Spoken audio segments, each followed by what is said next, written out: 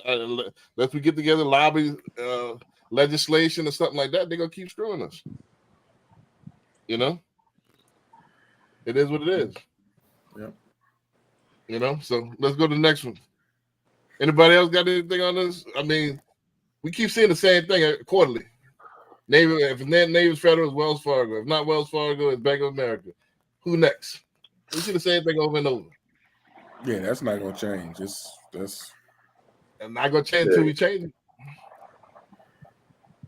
You know, so youth and abuse. But while I'm on this dude page, man, I'm giving men a little some shine today. This is right up Hyman's alley. Let's go ahead and talk about this, man. Uh-oh, what we got? Yeah, give me what you got for a poach out. No longer pay commissions to buyers agents at all, which means home buyers are about to get screwed, especially first-time home buyers, because if sellers are no longer paying for the buyer's agent, who is?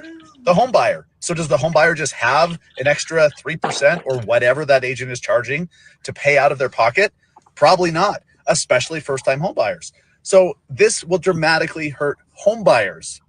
Yes, buyer's agents are going to get hurt because home buyers are going to get screwed. So the government has shown they're really, really good about not paying attention to unintended consequences. This is a problem. Sellers should no longer pay commissions to buyers agents at all, which means home buyers are about to get screwed. All right, so yeah, you know, tell about it, Bear B. Tell about it, Bear B. Tell them how the buyers you know what? Bear. Tell them how you're supposed to get paid, Bear. When I think this come on, could Bear. Be, don't be scared. No, I'm trying to see how I want to put it. The seller, and we all know that the seller is paying it, but if the seller, I think on the HUD, it says, you know, ABC, you know, this money going to ABC Realtor, this money going to DEF. Why can't the TREC come up with a document that says ABC is paying DEF this amount? Because I think that's where that confusion comes in. Because if you look at the HUD, it says seller paying listing, seller paying buyer. And I don't understand why TREC, because when I saw that at the beginning, you know, my years of doing this, and I'm like, that doesn't, to me, it doesn't make sense for it to be on there like that. I think TREC should have an actual document from the listing agent to the buyer's agents, like the agreement between brokers for leases. Mm-hmm. Yeah. And then on the HUD, it would say John Doe's paying ABC listing company $10,000, and now the listing agent ABC would have a document saying quote unquote percent or quote unquote amount goes to DEF. It's already on there though. No, it's not. Not like that. No, but it says it. It they says they got a checkbox on the ABV for selling. Right. Yeah, but it shows as the seller's paying to two different ones instead. I mean, the agreement between brokers form has it on there. You can check off if it's being sold, who gets what. It has it on there. But is that on the HUD? That's not on the HUD though. But it might not show up on the HUD that way though. You know, you're old school right now. You know they ain't call that thing the HUD in about. See, that's what the customer's seeing. The customer's seeing the HUD. So the customer's saying, "Hey, I ain't paying John Doe anything." The new people that don't know what the HUD is after closing this. Right. Oh, okay, I'm sorry. Right. Yeah, you old school with it, man. They ain't call that thing the HUD in a minute. You know what I mean? The closing document. Right. But now let me dip my 2 cents in real quick. I mean, first of all, this for the boys and girls that don't understand our audience, they're talking about changing the laws. The Department of Justice then got involved now. They're trying to eliminate, which is stupid. They're trying to eliminate buyer's commission. And They eliminated it.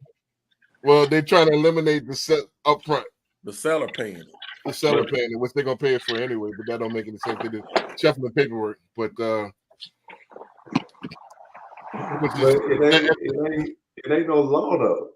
CJ, tell them, man, don't be scared, man. No, God, they said you it's been- agreed you been upon broke in the for many listing moons, man. agreement. Go ahead and bust it down, dog. The seller gets to decide what he wants to pay the listing broker. right. We all know this. I mean, And they we, also get to decide how much they pay the buyer broker. right. We all know this. So But it's not it ain't too no, much like right though. We but talking there a ain't no lot. laws that says who got to pay who. It's agreed upon in the agreement.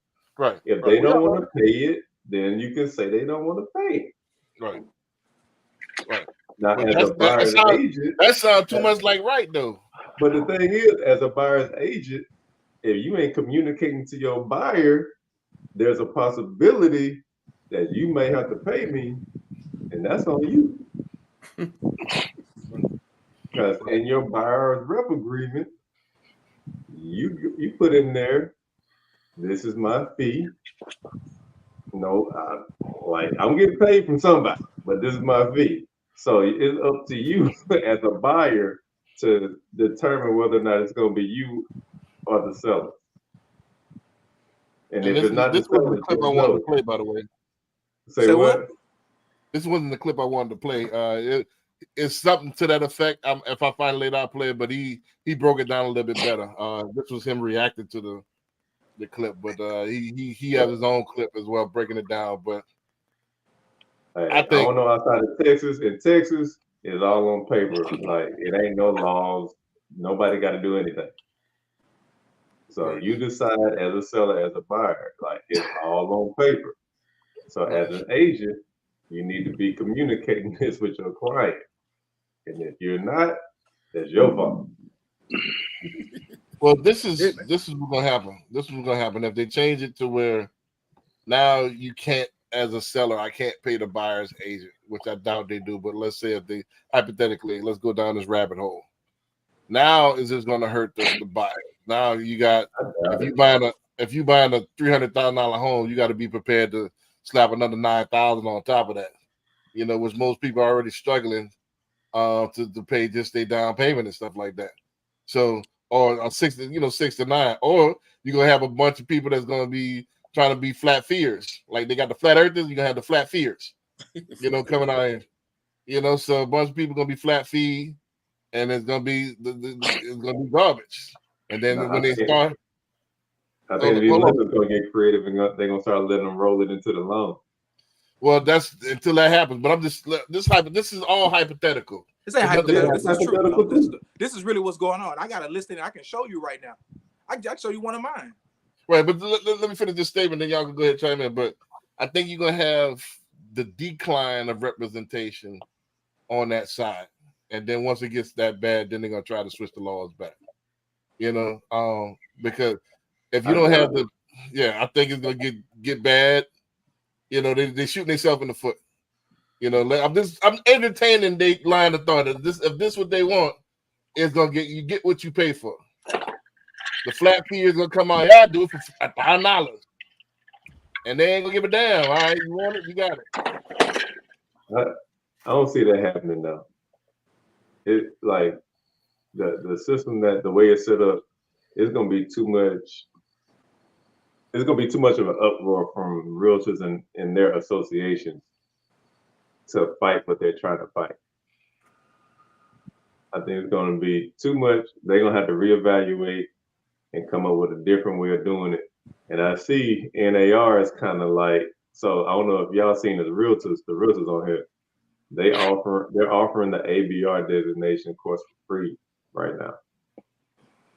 Really? To teach you what? To teach you something to say, well, look, this is how much they're paying. This is how much I make. How do you feel about that? That it's going to teach these buyer agents how to communicate with the buyer. But here's the thing. My issue with it is stop separating buyer's agent and listing agent. At the end of the day, at some point, we're going to be buyer's agent. At some point, we're going to be listing agents. We have to understand that how you going to get paid. Or I'm going to say it like this. How I get paid, I have a fee structure. Period. I have one.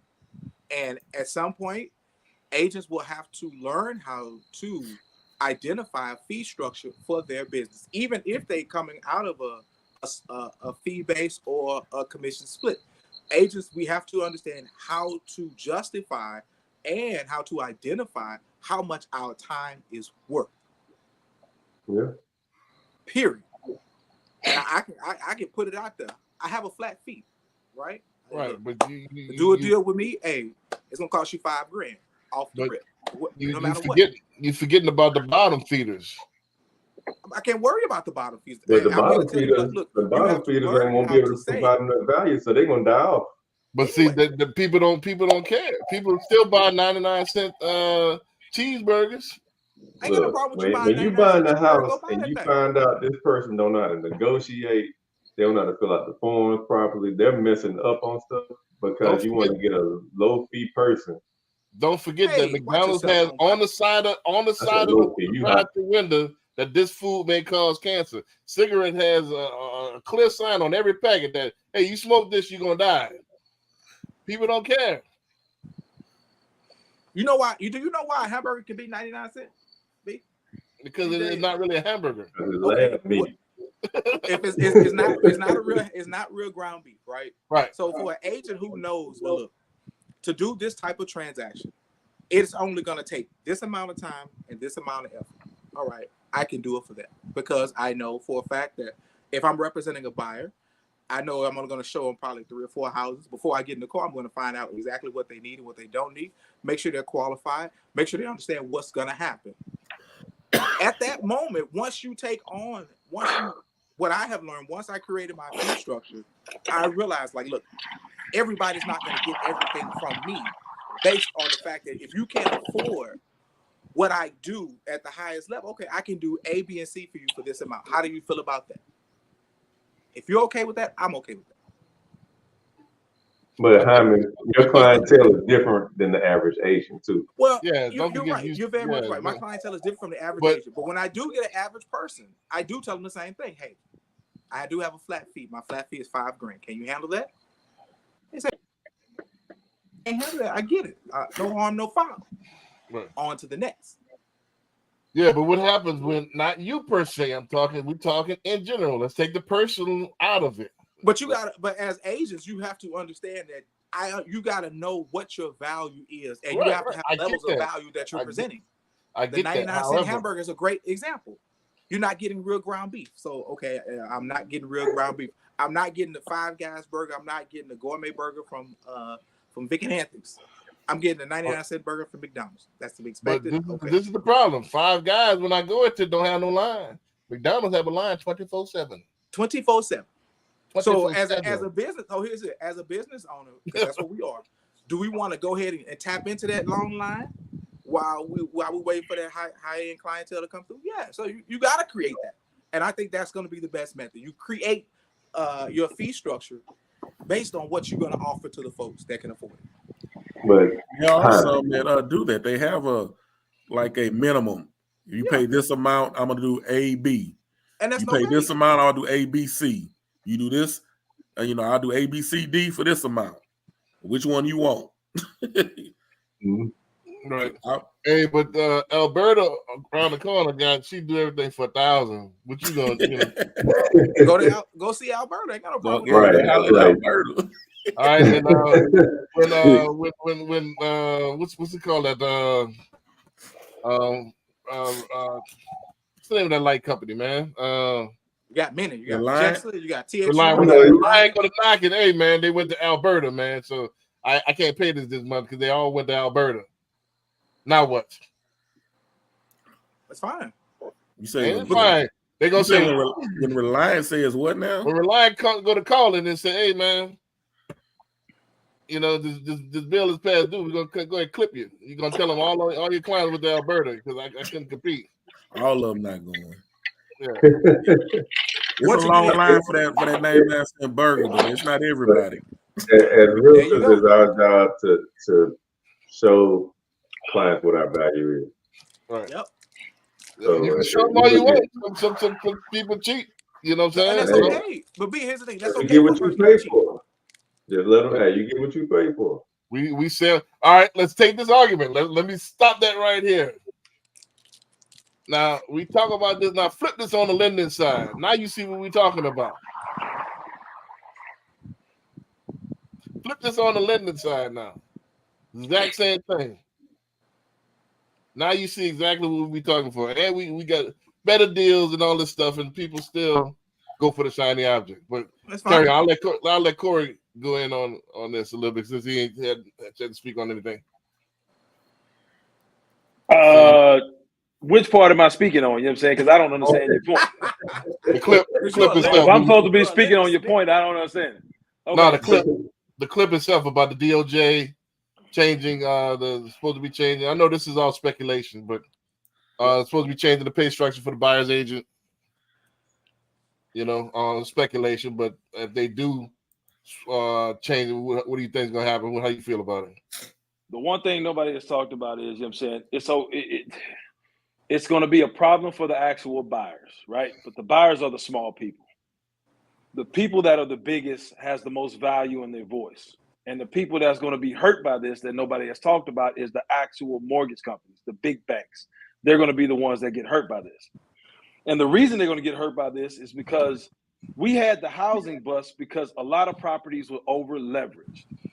If you take a FHA loan, for example, it's 3.5% down. You're at 96.5. You add on a 3% buyer's commission to that, plus the 1.75 for upfront mortgage insurance. Now that property is over leveraged. That property is over the value of what it's worth. When that thing starts to default, it's going to be big losses for the banks. So the banks themselves, in their voice, is not going to allow that to happen. They're not going to sink the ship. So, you know what I'm saying, they're going to have many lobbyists that go down there and be fighting it against it because they're not going to go down just because somebody got upset that seller agents have to pay. That's a good point. Well, seller agents ain't got to pay. They split it. You know? I mean, they split it, but you know what I'm saying, it's still coming from the seller side. Right. But either way, it's going to come from the seller side anyway, you know, unless they're trying to have all the buyers pay for their own fees. But the whole thing, the convenience fee the seller is paying are offering to split their fees because they want the buyers to they want the agents to bring their buyers. That's the whole purpose for those that don't know, you know. So and the list through these, you know, these particular the technology, use technology. So let's say MLS didn't exist and we all have to just ride by and find stuff or randomly find stuff on everybody's on everybody's website. Let's go down that rabbit hole. Let's say the MLS didn't exist. How would that look? Post it on your Instagram? Yeah, like everybody grabs gonna be going crazy. I like Barry's idea though. I like Barry's idea. We need a column for the selling broker. But let's visit this. If you take the value out of what the MLS do, let's say there was no MLS. How would people find your listing? Through a sign in the yard or through word of mouth. So you got to drive. Houston Chronicle. Right. That was how it was done in the 80s. I mean, social media, marketing. Back in the day, you had to go get a book. Yep. Yeah. You literally had to go into the agent's office and go look at the book. Right. It's very true. So let's say this. We back to this. We back to the Stone Age. Now, how would that look in 2024, 2025? So it's gonna be whoever. Now you just switch it. You just kick it to goal. Now it's gonna be whoever got the biggest money to have the biggest platform. Yeah, so I'm gonna go to them because I want my. You're really gonna have to do marketing. I mean, you're gonna have to market for real. Now you're talking about the big companies. Now you're talking about Keller Williams and all the rest of them that got the bigger platform. You gonna want to go to them because they got a chance to get your stuff listed and sold. They money long. The smaller ain't gonna make it. Am I right? I think that's an unrealistic hypothetical. So I mean, you know, said MLS, as we know, is not going anywhere. So I'm not following the point. I'm like, what does that affect? Who's paying who though? No, MLS is just a platform of showing what's available. But Hyman, correct me if I'm wrong. Wasn't that the beef in the lawsuit saying that the MLS was something like a monopoly? Yes. So, all right, I'm just saying because that was a point that was used in the argument lawsuit. to say that. So well, that's why it cost I us to put your house on the MLS to get the most exposure. Right. So that's why I validate the hypothetical. Let's remove the MLS. Now what happens? I mean, technically, you can get rid of MLS, but you still got like sites like I don't consider like Realtor.com, Zillow, because individuals can post business on there. It's associations like HAR where realtors. I know you get low again. Yeah, you get low. That's Hyman with all that wind blowing in his microphone. Right. You be all right, man. No, I was saying it's a difference with association MLSs versus like Zillow and Realtor.com because individuals can post their own properties on there. Association MLSs, realtors are the only ones that have access to it. Right. So wouldn't it be a battle of the websites at that point? Yeah, for sure. Oh yeah. Now Zillow and Realtor not just that, but you would have to actually go and market your, your property. I mean, your listing, whether it's getting Google or on social media. Yep. Because there's no incentive for the buyer to bring it. It's at that point it's all about who you're gonna have the flat fears, and you're gonna have the people that actually communicate with their buyer and actually have 3%. But so it's gonna be if y'all want everybody to earn everything, now it's gonna be who got the biggest network. So the buyer's agent, all right, let me see who. All right, I don't have the MLS anymore, so I'm gonna see who. How can I go and research these properties? I mean, so that's how the flat fears can go in and research and email a buyer. Hey, here are 5 properties. You go check them out. Right. The MLS is not going anywhere. That's just one gripe that they had about it. You know what I'm saying? So even if they do win the lawsuit or whatever and they have some kind of issue, they're going to come back again with the MLS. They're just going to call it something different. It's the same thing. That's not going anywhere. Well, they might change the information that's in it. Well, we all know it's not going to. We playing devil's advocate. We kind of saying, all right, to what end are y'all gonna change things? All right, we get rid of MLS now what? Are you talking more chaos? So just playing devil's advocate. I think the whole thing is hey, it'd be pandemonium out here. It'd be pandemonium. So what you're not making it better, you're making it worse. So they're trying to fix something that don't need to be fixed. They already got a good system. What are we doing? And then the average person in those lawsuits is winning like $20. The attorneys was getting all the money. Right. Yes, you're gonna get that email. If you bought a house between, you are entitled to damages. Right. Oh, look. Oh, that's what I was gonna tell you. Yeah, somebody showed a postcard that an attorney sent out, and it says, if you bought a house between this time and you paid a commission, give us a call. Right. Well, it's all stupid. I mean, it's all stupid. Yeah. I think, like I said, I wanted to march down these two scenarios to the extreme just to show you it's not going to be any better. It's going to be worse for the consumer. It's going to be worse for the realtors. You're just talking about big bank take little bank at that point. It's just going to get worse. So I don't. Huh? It's bigger than Nino Brown. All right. I mean, let's go to the next clip. I think we already got a good system. I think if they start messing around with it, and it's just gonna make it, the quality will go down so rapidly they're gonna have to change it back. How much cash signs do I have to put out to make $10,000 a month? Put out 100 every week. Nothing needs to be fancy about them. I just need to put them on the corner. The data that we have, it works better when you handwrite them. So we got signs out here. We buy houses, 14-day close. Who am I looking for? Somebody desperate for money. I don't have to have no money to get this done. I don't need no money. I got 14 days to put the house under contract. You ain't gonna close the house in 14 days. The title company ain't gonna get it done. But you got it under contract. Now you go find a buyer. Seems so easy. You're gonna fail at it 20 times, 30 times, 40 times.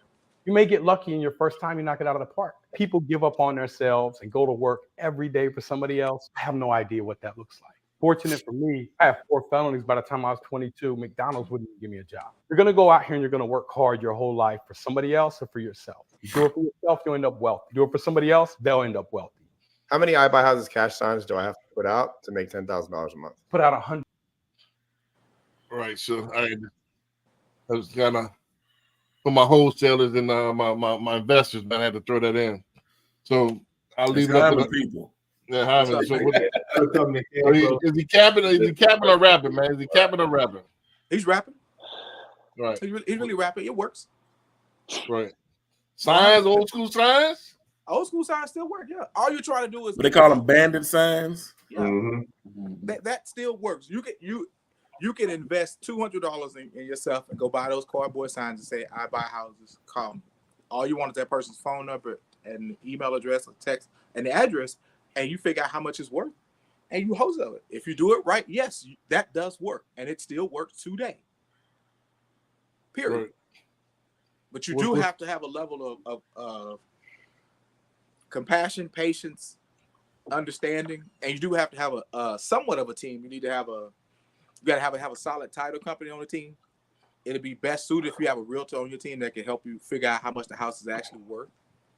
And that's it. But yes, bandit sign still works. Yeah, I see them everywhere.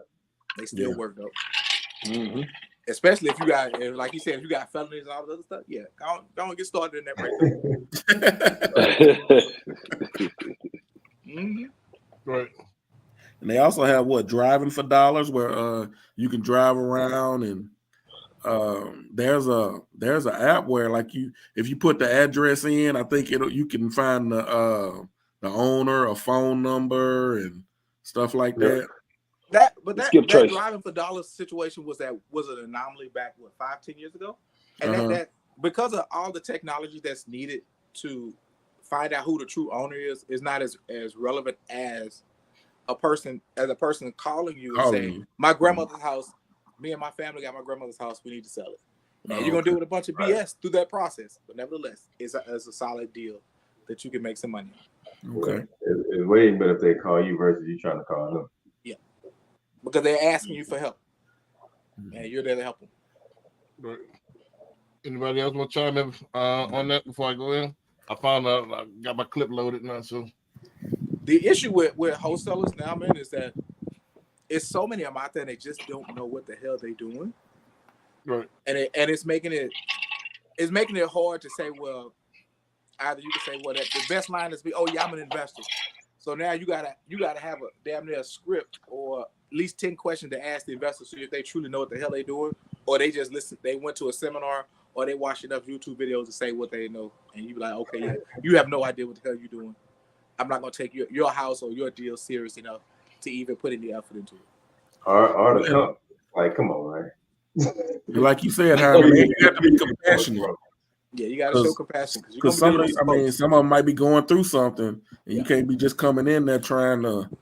If they think you in there just trying to get over on them, you know. Most definitely, man. Especially when it comes down to Big Mama house and you got an auntie and an uncle and a second cousin who think they know everything. Yeah, you're in trouble, man. You gotta understand how to deal with folks. I think he's kind of doing a little of both. I think he's doing a little bit of cap, a little bit of rapping. I think he's not showing the whole picture. Like from that meme, you got a whole bunch of stuff other than signs that you're gonna need to do. I think the main important thing with wholesalers is your network. You ain't got a network. I don't give a damn how many signs you put out. You got to have the network to get that thing sold. I mean, this is what it is. You gotta have a network. Not necessarily. Buyer's list. If you're speaking of a buyer's list, that's kind of irrelevant now, because when you come to the wholesalers and when I talk to wholesalers, they tell me they have a buyer's list. I have to ask this: okay, how many people on that buyer's list actually have bought a property from you in the past 6 months? And if they be like, well, I'm like, okay, nobody's buying off your buyer's list. I need to know, who do you have that you know that can buy this house right now? If it ain't you, it's called a network. And I want to talk to them. It's called a network. You just described the network. Well, if you want to talk about a buyer's list, I guess my network is mighty small. I only got like 3 people who I know I can buy a house right now. Yeah, that's what I said. Go to your network. So how he's painting it is I can come off the street with 4 felonies, invest $200 to give me some signs, and then I can jump into this game. That's how it sounds to me. Is that not what I just seen? That's how it sounds, but it does. It can work like that. All you do That's is pretty much how it is. It's that simple. I mean, all it just takes is one time and you own. But so they're missing the point of how you gonna get the thing sold. If I got people calling, I want to go ahead and list my house. All right, I want to go ahead and get my house sold to you. All right, now go on. He didn't tell the full story. He didn't tell the full story. I don't think it's capped. But do they ever tell the full story on those trips, though? Right. The link It's in not the bio. because it's bait. Exactly. Bio. The link in the bio. Check out my free video. That's gonna lead to my $10,000 course. That's the way He it didn't goes. say all that. He just said he made it seem like I could go in and get some signs. But you gotta understand, these some videos under a minute. They can't tell you the whole process in under a minute, though. Well, say that. Well, they got other stuff to it. We'll find out and hit me up to find out the rest of it. Say that. Make a disclaimer. That's why I said it's a little bit of both. I think he capping a little bit on that to make it seem like it's just that easy. Effort and signs, you can make you no. You got to have a network. Period. You got to have a network. You got to know what you're doing. You either got to have a network or you got to know where to find a buyer. Exactly. Because that's it. And that's AKA network. You know what I'm saying? It all boils down back to the network. Not necessarily. It's not really because this is the thing. If you got a deal, investors are going to want to jump on that deal. You can go to meetup.com and go to any investor meetup, and you go to that meetup. They have actual opportunities for people to go up and explain their deal. So if you go up and explain your deal, and somebody like I actually go, no way. When you're talking about networking, it's networking, but it's not a network. It's not your network. You're just going to meet a bunch of random people who say they invest. So hold on, B Dix. You're moving the goalpost again. You're talking about network of knowing people. You're talking about network of knowing people. I'm talking about going to an actual meetup and actually talking to a stranger. That stranger is not in your network. If that stranger buys your deal, that's not in your network. That's called networking. Oh God. You keep moving that goalpost. You keep moving that goalpost, B. Keep moving that goalpost. Called networking. Is that not the point you was trying to make? The point you was trying to make was talking about somebody in your Rolodex. The point you was trying to make was talking about somebody in your Rolodex, B. Now you want to switch it. But that's okay. I'll let you have it. If that helps you sleep at night. I said one word, network. Sleep at night. Network. You just describing the same thing. It's not the same thing. No, it's not really. Hey, man. Next video. Amen. Am I on Mars? B Dick's over here wrong as 2 left shoes, and he's sitting over here moving it Wow! Backwards! Wow! Is that not networking? Yeah, it's meetup.com not a networking site. You right, B. It's networking. Next video. Wow, bro! Like you right, B. You right, B. Next video. Wow! What? I'm speechless. Wow! Oh man! Really? I just gotta call it out, man. Like, man, you just be disagreeing. Disagree. Hey, look. I'll say it again. You know what I'm saying? Just in case you didn't hear me the first time. You right, B. Next video. Just in case, because you still going on the same thing, dog. You know what I'm saying? We only got. I'm astonished. We can't be here all night, B. Next video. I'm startled. I'm amazed. How many more adjectives you want? Next video at adjectives. Put that in there. All right. Next video, expeditiously. Yeah, please.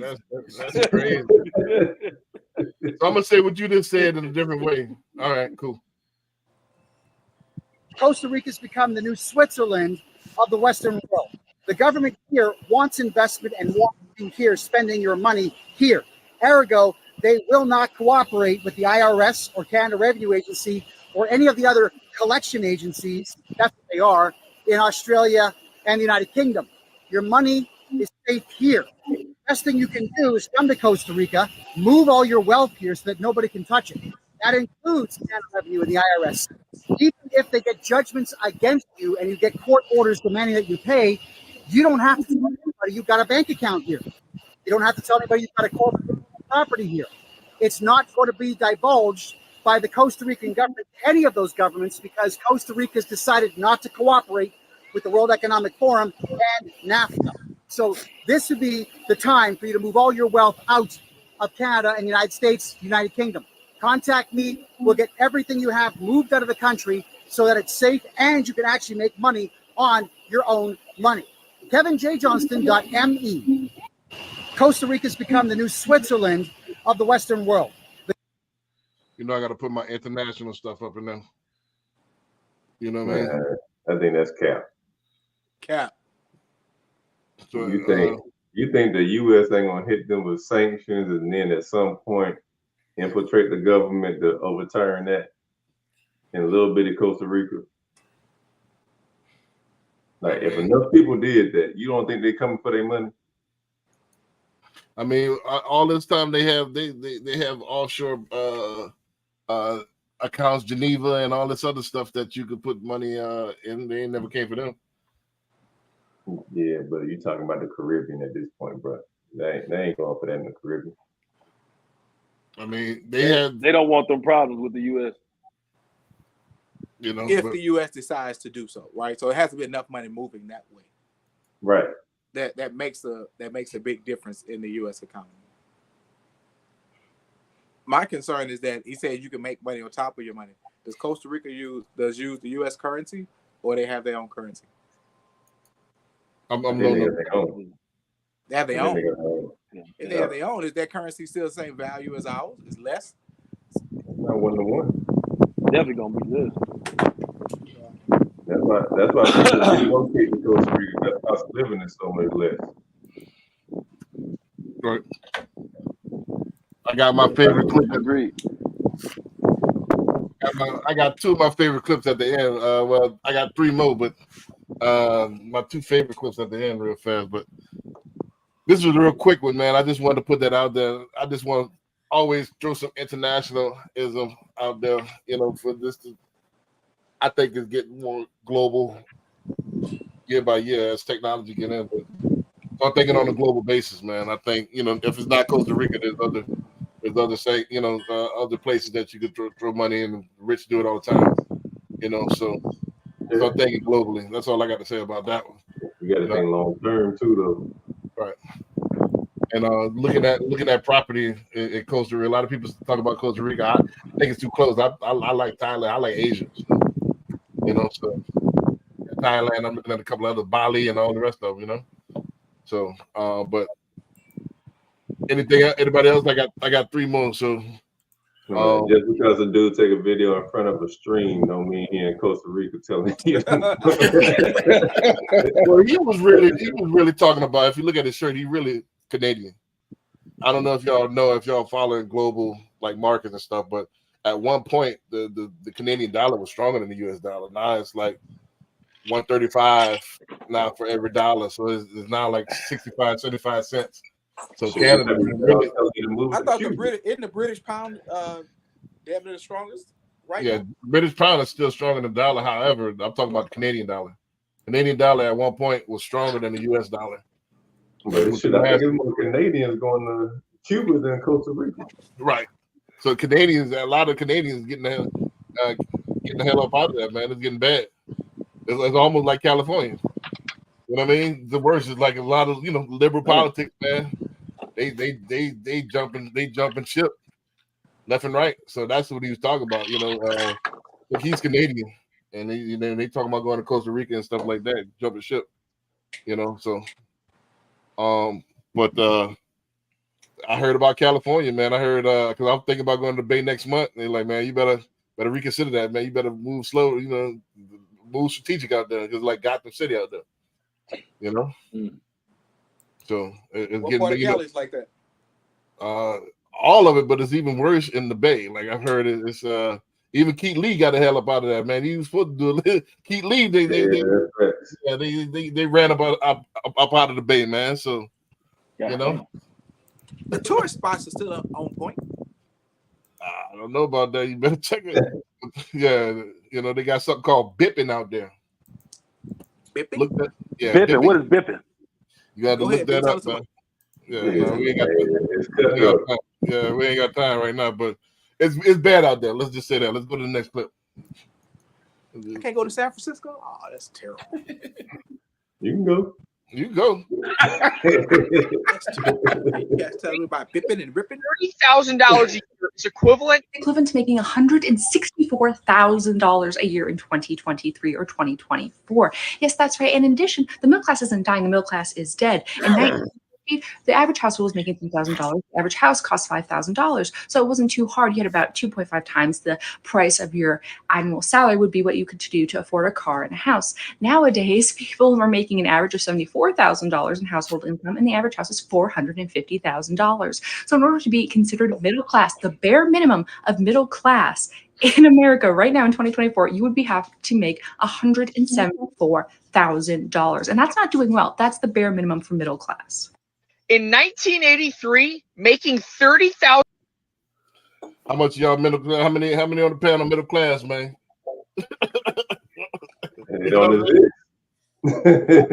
See, I think the problem is we still got these 1990 prices in our head, man. I'm saying, wait, we're not doing as well as we think we're doing. You know, 170,000 is middle class now. Don't forget, man. You know, you got $20 chicken sandwiches. You know, according to what? Yeah, I was getting ready to say, where's she getting this 170 something thousand? You want me to run the video back? California, baby. No. Yeah, we're talking about national average of the cost of national goods. average, yeah. Yeah, we're talking about the cost of goods. But I mean, middle class in New York and middle class in Houston is two totally different things. You want me to run the video back? I can. No, I want you to find Google a million videos where somebody can Google say what they want to say. Exactly. I call it cap. I bet I can find a video where somebody say the average is 200,000. I mean, come on. Well, nah, they made a strong comparison. This is why Patrick need to be on the panel, man. Let me give it one more time. Let's go ahead and come in, but he need to get on the panel. Oh, is he? Oh, I didn't see the. Yeah, he said he liked the other video where he said you can go work hard to make somebody else rich, or work hard for yourself and make yourself money. Oh, okay. Salary would be what you could do to afford a car and a house. Nowadays, people are making an average of $74,000 in household income, and the average house is $450,000. So in order to be considered middle class, the bare minimum of middle class in America right now in 2024, you would have to make $174,000. And that's not doing well. That's the bare minimum for middle class. That's upper middle class. 1983, making $30,000 a year is equivalent to making $164,000 a year in 2023 or 2024. Yes, that's right. And in addition, the middle class isn't dying; the middle class is dead. In 1950, the average household was making $3,000. The average house cost $5,000. So it wasn't too hard. You had about 2.5 times the price of your annual salary would be what you could do to afford a car and a house. Nowadays, people are making an average of $74,000 in household income, and the average house is $450,000. So in order to be considered middle class. Now do you understand you're doing the cost of good comparison? I mean, are y'all following me? Are y'all tracking? I'm really not, because she says 74,000. She's saying the average person is making 74,000. Then she jumps and says, well, the average middle class, a bare minimum is 175,000. So where the extra 100,000 comes from? Let's take it back. I see y'all was in room 9. I see in room 9. Look at a lot of room 9 people on the panel. You know what I'm saying? So she's doing the average cost of goods comparison. 1950, the average cost of a house was $5,000. So the average salary for the American household was $3,000. So it take you 2.5 years. 2.5 years of your salary was the equivalent of buying a house. So if you use that same formula and compare it to nowadays, where the middle salary now is $74,000, and the average price, this is on a nationwide scale, is $450. She's saying that by that comparison now, it's going to take $174,000 to be the same thing that it was back in 1950 as far as the cost of goods. Are y'all following me? Yes. So she's just taking the 74,000 and doing 2.5 times. No, it's going to actually cost more than that. You're saying the 74,000 is the average right now, but it needs to be 174 if you're going to compare it to what it was in 1950, 75 years ago. So if the average cost a house, let's say, was only 2.5 times my salary, and the average house is 459, that would mean you need to make 174. Are you following? What he said is to be considered middle class. To be considered middle class. Was that considered middle class when you were making 3,000 and the house was 5,000? That was considered middle class back then. Yeah. So or to be equivalent to 1950 from the inflation standpoint. To be equivalent to 1950. Okay. Inflation wise. So there is no list. She's making a cost of good analysis. Okay. So that cars and stuff like that, you can get a Cadillac for 6 G's, fresh off the lot. A Cadillac you get for $6,000. Yeah, you used to get a Cadillac for brand new. What are you talking about now? He said used to. He said used to. Yeah, so used to. I'm talking about the cost of goods comparison to your salary is what she's saying. So now you get an Escalade, man. Escalade gonna cost you $150, $200. Yeah. You can't get that slam back. So it's a different ball game. So that's what we're talking about. So now is it the salaries haven't risen with the same intensity as the cost of goods. Yeah. I agree with that, yeah. So if you talk about this cost of goods wise, she's not saying that 174 is middle class because that's not what she's saying. Yeah, because I'm getting ready to say, I don't know where she got that from. Nah, that's why I'm breaking it down the track so y'all can track. She's saying that for what you could get back then and what you can get now ain't the same thing. Yeah, well, I mean, yeah. So do y'all agree or disagree? Oh, of course. I mean, that was what, 50 years ago, 60 years 35 years ago. 35 years ago. So you don't see how crazy houses went. Don't forget, we always talked about back in on the house party. Pop said he paid $15,000 for this house, and that was in the 80s. That's real. Yeah. So now we're talking $450,000 for the average house. It then skyrocketed. Yeah. Back in the days, our parents could get a house, man. You could get a house. I know wages was, $3 an hour, but you could get a house for like I was gonna say mm-hmm. I mean in 2000, my first house was 85,000. Exactly. Now that same house. What she's saying is now that same house would be $250,000. I wish I'd have kept it too. But how this could be educational? Why I chose this video? Number one, you see where it's trending. So for those people that's millennials and zillennials right now, you see that your dollar is going to be worth 15 cents pretty soon, which is already out. They said the average dollar that was $1 back then is now worth 15 cents. 35 cents or something to that effect. So it's like a third. I mean, if it not should less. be 65 cents. I thought it was 35. The dollar right now is worth 35 cents than what it was back then. I don't know if I can see that one. So the dollar, as far as inflation. And we talked about this a couple of weeks ago where we talked about the Zimbabwe currency where it costs like $1 trillion to get an ice cream. So it's not the amount of dollars that you got. A lot of people talk $1 million. $1 million is like 100,000 right now. 200,000. It's not the same thing. Kanye a billionaire. That's like $1 millionaire now. So you talk about moving the goalpost. That's the goalpost that's moving, and nobody talking about it. It's not quite accurate either, but you got it. Yeah, $1 billion is $1 billion. I don't give a damn where you're at in the world. You know what I'm saying? It's like $1 billion. All right, well, give me $1 billion right now in America, and I give you $1 billion Nigerian money. I don't plan to go to Nigeria, so it don't even. What are we talking about? What is your point, B? My point is, you got to be aware of this, man. You dead in my age, man. You know that. Give me. I give you. Nowhere near your age, B. Ain't nowhere near your age. I said damn near. So you gotta know about You this stuff, gotta man. Like, so you I give you $1 billion pesos, you give me $1 billion US.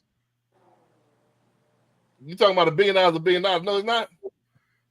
Billion, but that's $1 billion pesos. That ain't $1 billion though. All right, well, give me $1 billion. I'm gonna give you $1 billion Canadian dollars. You give me $1 billion American dollars. Let's see if that's the same. Peso, dollar, zar, yen, whatever you want to call it. All right. And when I go to Canada, I get some.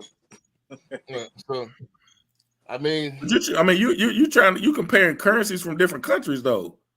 Correct. You said a bit. No, we said that because he said $1 billion, $1 billion everywhere. No, it's not.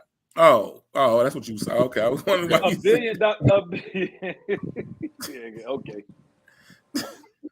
Oh boy, y'all funny. Y'all off the chain, man. Come on, bro. It's not the same, bro. Next video.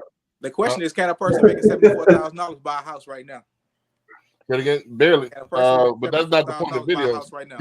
She said that the average middle income right now is supposed to be 74, but really it'd be 174 if you're talking about cost of goods. If you're talking about the same ratio back in 1950 as you would say the cost of houses are right now. That's why she mentioned 74. 74,000 right now to consider middle class. That's what she's saying, but it should be 174 if you're talking about cost of goods. Shoot, and nowadays that 74 comes with student loan debt and everything. Right, exactly. It's not the same, but we sleeping on this. Is a very important topic. This is, we kind of slept on this one, but this is a very important topic that people need to know about. And I see a lot of people suffering. Even my daughter age right now, like you got a job you thought was a decent job, making 60. That's poverty. You couple that with taxes and your student loan. You paid all that money for these colleges to get these, HBCU, and you come out making 60. That ain't enough. Especially if it's a W-2 and you getting taxed. Yesterday's prices are not today's prices. You can't even afford a house. Couple that with your student loans and taxes and inflation. Yeah, it's real. So this is a topic right now for the ages, man. So it's gonna get so priced out that where you're not gonna be able to afford nothing. We talked about last week the BTRs. Everything was buy the rent. Or build a rent. Yeah. Oh yeah, that's it right there. Yeah. So you're not gonna be able to afford a house. So it's different than our parents' generation, different than our grandfather's generation. That's the goalpost that moved. So hold on, let me cue up the next one. Y'all got me talking. So 74,000 quick math. That means they make $5,500 a month. Right. Student loans is probably $400, so that puts them at $5,000 a month. You go to car payment, that's $600. No, they give their income at $3,000. You forgot taxes. You took taxes out? You ain't take taxes out. Yeah, you got to take taxes out. Taxes at 20%. 20%? Is that a good no? number? Try 30 if they're single. 30% tax if they single. Yeah. No dependents. No dependents. Well, back when I was in oil and gas, it was taxing me. 30%? Yikes. Yep. Tell them the truth, my boy. Tell them the truth, my boy. So that puts them at 52,000. It puts them at $4,000. Right. Now take out the student loan. Student loan is $400. That's if they pay them and they don't put them in deferment forever. But you can't be in deferment no more than a year. Let's tell them the truth. Tell them the truth. Should know. How long can you be in deferment? After you're out of school, how long can you be in deferment? After you're done? Forever. Come on. Next clip. What the average car payment might be. So we don't have to pay these student loans back. That's what you're telling me. Credit card you got any student loans, B? I paid it off. What then you don't know? Go talk to somebody that got some student loans. Stop talking about what you think you know and you don't know. Go talk to somebody that got some student loans, B. God damn. You gonna tell me you can't defend it, you got no student loans? Now we get a person that makes $74,000. So now we can defer student loans indefinitely. Knock it off. Hey, lock him up. Joe said he gonna wipe them student loan debts out of there. He been wiping them out. He get ready to send another round to wipe them out. Boy. So a person who makes $74,000 actually can purchase a home because they have an income of $2,800 a month. That's before buying. Hey, that's before paying for somewhere to live. Right. So let's from the lending side, they don't count rent and utilities and shit like that, right? This is how are you calculating this? All right, so 52,000 is left, right? Yeah. Now I say 74 can't afford a home, yes. But most likely, let's talk Texas. Texas is more like 60. That's what I'm talking about. Right. So 60, you got a problem. 55, you got a problem. 74, you might be there. You know why is that? It's a big difference. Let's calculate 55. Let's calculate 55 because I know for sure. Go ahead and do the same numbers on 55. Why are we doing 55 when the median income is 74,000? That's nationwide, bro. Here in Houston, it's still at. No, it's about 55 to 60. No. Don't forget, nationwide includes LA and New York. All right. In Chicago. Room 9, bro. Room 9. Let me, you know what I'm saying? But this, run it. Yeah, bro, trust me, we do this all the time. I do this all the time, at least. We'll do. Yeah, so do it on 55, and so we can show the people. 55 will put you at $3,600 a month. Okay. All right. That so puts you at 20. That puts you at 22. 22 what? $2,200 income after your student loan and car payment. And I did a $500 for your credit cards. What about the you said car insurance? You got the student loan. How much of student loans you putting in there? $400. $400 a month. Yep. Okay. Car payment was $600, and I did $500 for. What kind of car they gonna get for $600? I don't know, man. You know, I'm not trying to say that. I'm not trying to say they driving the Benz. I'm just saying they drive a little car that's $600, man. All right. So I said that's more. That's like the car my daughter got, a Fiat or something like that. Something like that. So that's at $2,200. That's doable. So 2,200. Yeah. Doable. That's if they have. And you took out the taxes as well. Yep. Right. So this is how I calculate it. You know, they can go get. Here's the thing, B. Here's that one thing you hate the most. They're gonna get a new construction from MI Homes. Yes, I was getting ready to say that, Hyman. I know it. The very He hates to hear it. He hates to hear this part. But the reason why they go to those places because you can go get a brand new home for $250 with all the rebates that they gonna give you. Get the plain Jane and take that little $10,000. That's fake money they put into it. It's affordable to them. No, this is what I got. This is how I come up with it. Got in Columbus. Check this out. This is how I calculate. 55,000 a year. So you stop me from loading up this new clip. Divided by 12 is 54. Divided by 12 is 55. Excuse me, 45.83 a month. Yep. You divide that by 2. That's your 50% debt to income ratio. That's 22.91. 50%, 57. Don't you mean? That's FHA. So give or take. Yeah, that's true. Give or take about about $2,300 a month. Let's give you that. So $2,300 a month minus the $600 car note. I'll give you the $600 car note. $400 student loans, at 0.5%.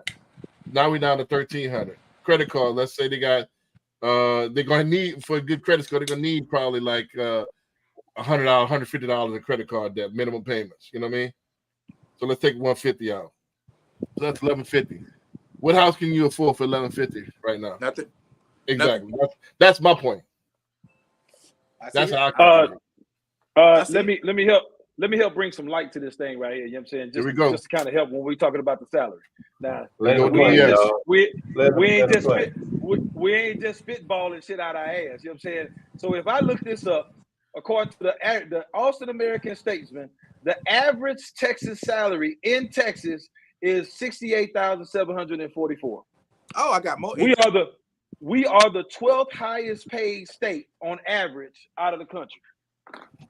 So when you just spitballing 40 and 55 and all this other stuff, all I'm saying is, why don't you do your research? That's all I'm saying.